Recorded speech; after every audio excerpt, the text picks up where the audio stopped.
2025-26 കേന്ദ്ര ബജറ്റിൽ പ്രത്യേക ആനുകൂല്യമോ വിഹിതമോ ഒന്നും തന്നെ ആന്ധ്രയ്ക്ക് നൽകിയില്ല എന്നതിൽ ക്ഷുഭിതനായിരിക്കുകയാണ് ടിഡിപിയുടെ നേതാവും ആന്ധ്ര മുഖ്യമന്ത്രിയുമായ ചന്ദ്രബാബു നായിഡു. അദ്ദേഹത്തിനെ അനുനയിപ്പിക്കാൻ ബിജെപി ഇപ്പോൾ ശ്രമങ്ങൾ നടത്തി തുടങ്ങിയിരിക്കുകയാണ്.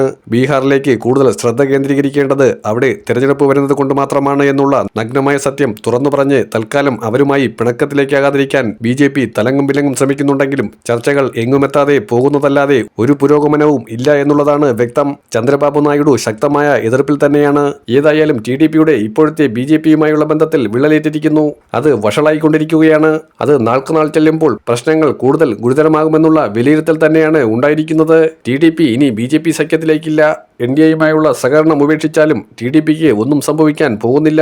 ആന്ധ്രയിൽ കേവല ഭൂരിപക്ഷമുള്ള ടിഡിപിക്ക് പവൻ കല്യാണിന്റെയോ ബിജെപിയുടെയോ സഹായം വേണ്ടാതെ തന്നെ ഭരിക്കാൻ കഴിയും. എന്നാൽ ബിജെപിക്ക് ടിഡിപിയുടെ സഹായമില്ലാതെ ഭരിക്കാൻ കഴിയുമെന്ന് വിചാരിക്കേണ്ട എന്നാണ് നായിഡു വിളിച്ചു പറഞ്ഞിരിക്കുന്നത്.